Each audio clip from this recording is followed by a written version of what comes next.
नमस्कार, मैं हूं अदिति त्यागी। गर्मी और लू से झुलसते देश को राहत देने वाली मानसून एक्सप्रेस लेट हो गई है। मौसम विभाग के मुताबिक इस बार मानसून की रफ्तार धीमी है।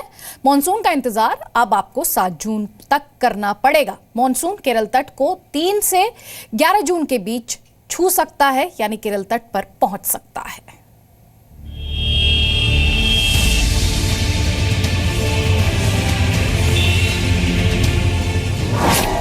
गर्मी से राहत के लिए करना होगा इंतजार।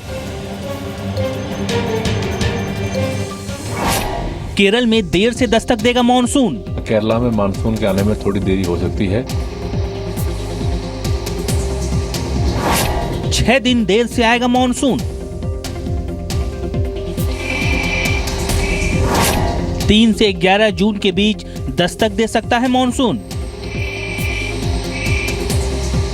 गर्मी के तल्ख तेवर से राहत पाने के लिए आपको 6 दिन और इंतजार करना पड़ेगा, क्योंकि मानसून अभी दूर है।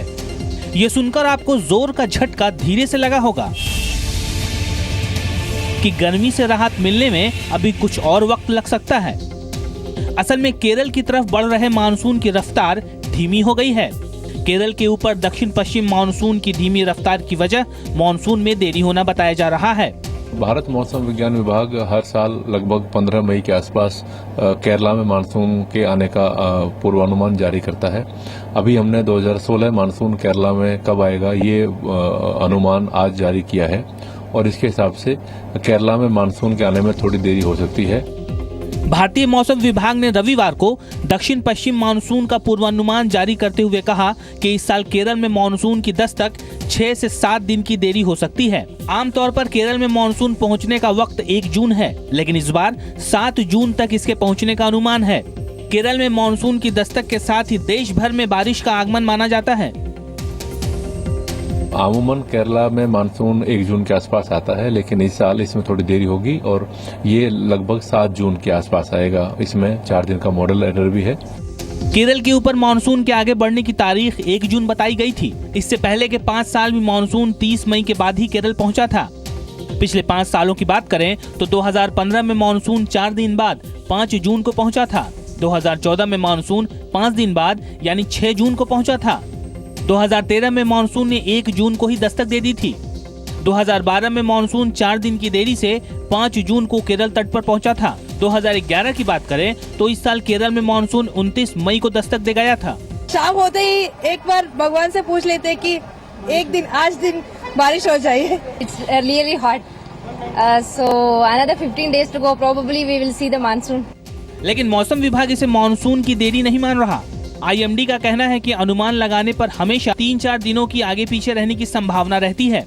बंगाल खाड़ी की तरफ मानसून नॉर्मल या सही समय पे आ रहा है, और अंडमान निकोबार में भी मानसून सही समय में पहुंच जाएगा। हालांकि इस बार देश भर में मानसून की बारिश सामान्य के मुकाबले 106% रहने की भविष्यवाणी मौसम विभाग पहले ही जारी कर चुका है। इस साल भारत में मौसम ऊट-पटांगा रहा। पहले मौसम के उल्टे मिजाज ने किसानों को तबाह कर दिया और अब मानसून में 6 दिन की देरी हो गई है। ब्यूरो रिपोर्ट, जी मीडिया।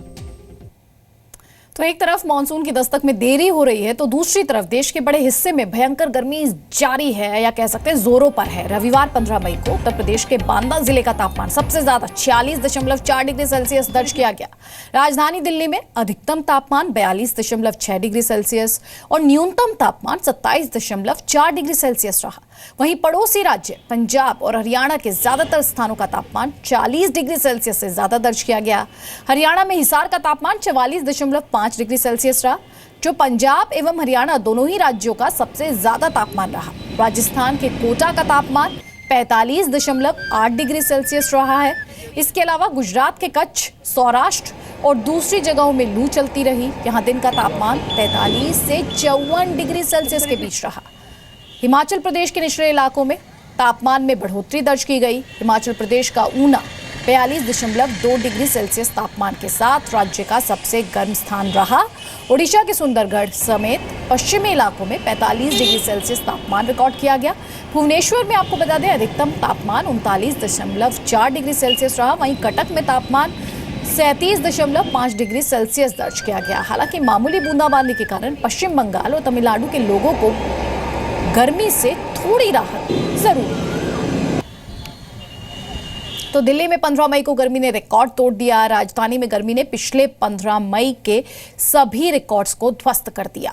रविवार को दिल्ली का तापमान, अधिकतम तापमान कहना चाहिए, 42.6 डिग्री सेल्सियस, न्यूनतम तापमान 47.4 डिग्री सेल्सियस दर्ज किया गया। वहीं 2015 में 15 मई को ही अधिकतम तापमान 36 डिग्री सेल्सियस और न्यूनतम तापमान 24 डिग्री सेल्सियस रिकॉर्ड किया गया था। 2014 की बात करें तो इस साल 15 मई को अधिकतम तापमान 32 डिग्री सेल्सियस और न्यूनतम तापमान 23 डिग्री सेल्सियस रिकॉर्ड किया गया था। 2013 में 15 मई को अधिकतम तापमान 40 डिग्री सेल्सियस दर्ज हुआ था।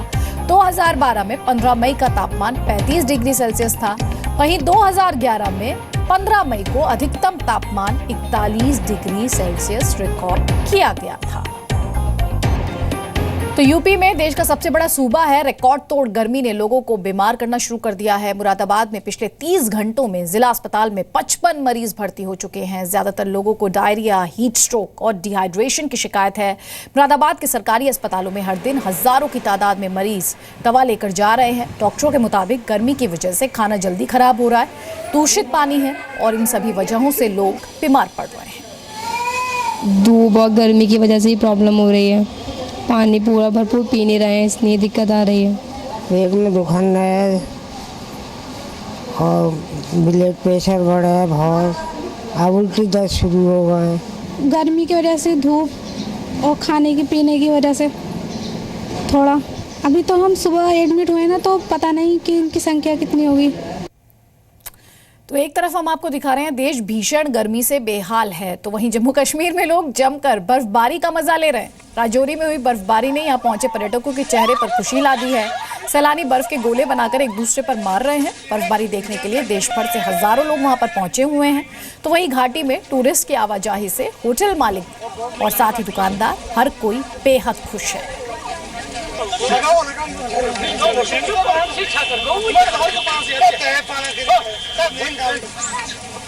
This is also extremely cold for me. वहाँ पे extremely hot है और यहाँ पे extremely cold. And ये ज़्यादा मज़ा आ रहा है यहाँ पे। आओ, enjoy करो, don't miss this. This is an awesome place. It's like paradise. देख के ऐसा लग रहा है कि पूरे हिंदुस्तान की टूरिस्ट यहाँ पे मौजूद हैं। अभी चारों तरफ गाड़ियाँ ही गाड़ियाँ और हज़ारों की तादाद में यहाँ टूरिस्ट मौजूद हैं। अभी कोई मुंबई से, कोई हैदराबाद से, कोई गुजरात से, कोई दिल्ली से, कोई हरियाणा से, बहुत सारे लोगों से मैं मिला भी हूँ और उन लोगों के चेहरे से बड़ी मसरत नज़र आ रही है कि हम उधर गर्मी में वो 47 के टेम्परेचर से निकल के यहाँ पहुँच रहे हैं, तो यहाँ 0 डिग्री टेम्परेचर पे है। तो भारत को शायद इसीलिए विविधता वाला देश कहते हैं। एक तरफ बर्फबारी हो रही है तो एक बड़ा हिस्सा गर्मी से जूझ रहा है।